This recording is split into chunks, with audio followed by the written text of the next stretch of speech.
Die Trying is one of those books that I knew the plot. It was a plot that had stuck with me. And I knew that I really enjoyed the story, but I could never remember which book it was.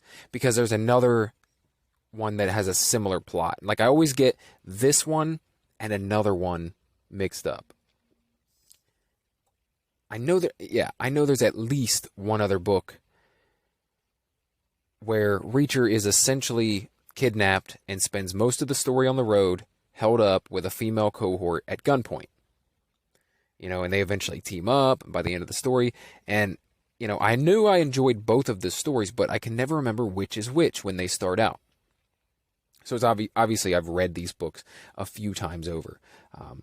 But yeah, this always happens when I start either one of the books. And I still, to this day, don't know which one the other book is. But of those two kidnapping stories, this one is not my absolute favorite. But it is a solid Reacher story.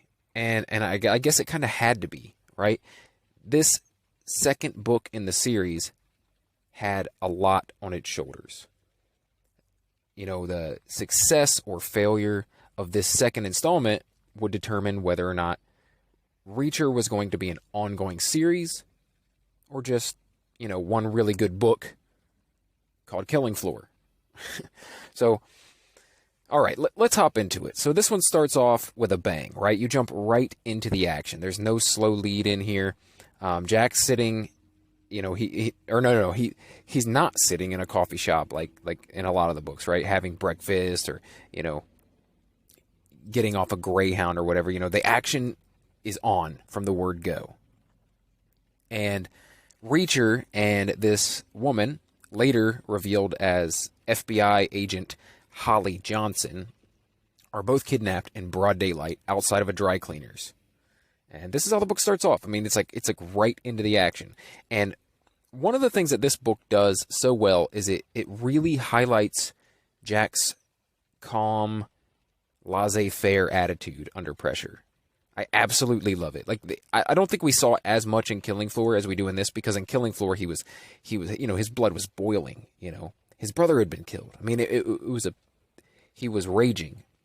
But in this one, it's fantastic. Okay, one of my favorite parts in the story is early on, while being held hostage, he starts to make demands of the hostage takers. He's saying like what kind of breakfast they want, what kind of furniture they want in the back of the van that they were kidnapped in. He wants to be more comfortable, and he wants coffee, of course, good coffee.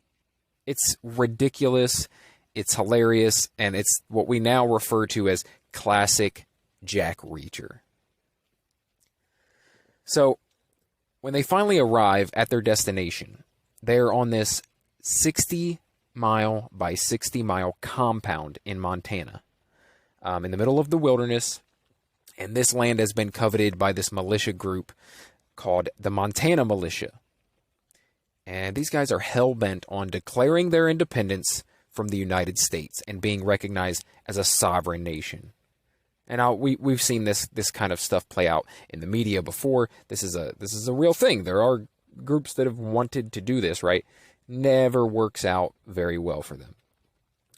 Okay, so the leader of this group and the main antagonist of this story is named Bo Borkin. Terrible, terrible name. And he's described as a big, bald man, a hefty fellow.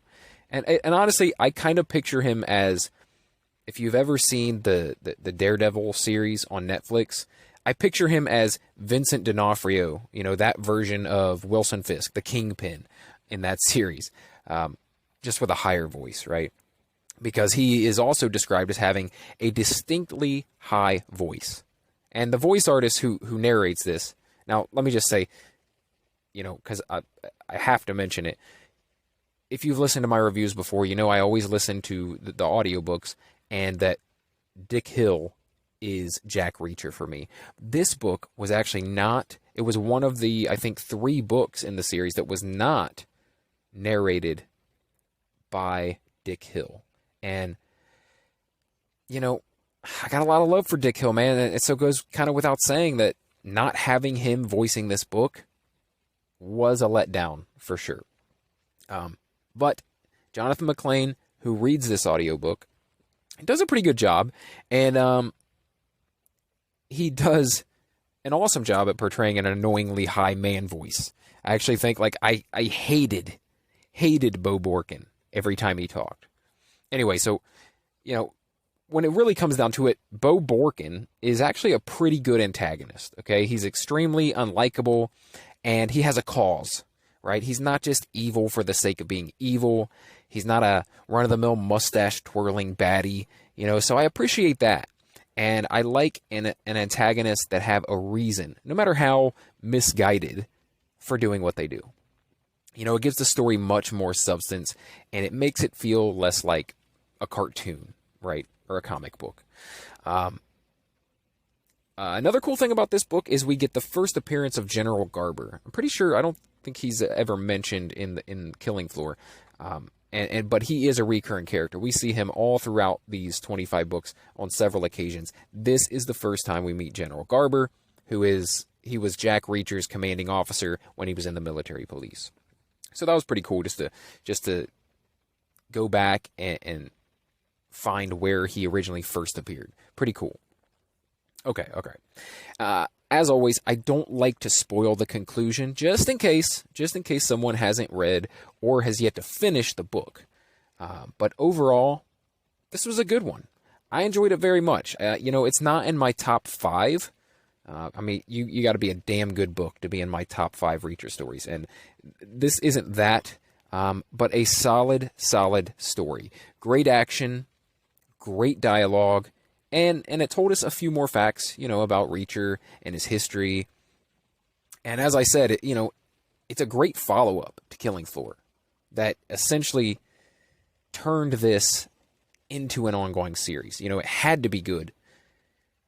Obviously, it was good, or there wouldn't have been, 24 more novels right behind it. So, without Die Trying, the Reacher franchise would not exist.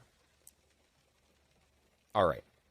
If you enjoy videos or podcasts like this, it's not the only thing I do. This channel is not just a book review channel. I have a lot of other things that I talk about. It's mostly, entertainment or pop culture related, and I like going through these Jack Reacher books and talking about Jack Reacher news, but that's not the only thing I do. What I do is I try to pick a new topic daily. And like I said, it's usually entertainment or pop culture related, but sometimes I dive into other things as well. So if that's something that interests you, please subscribe for more. I also plan on going through the rest of these Jack Reacher novels.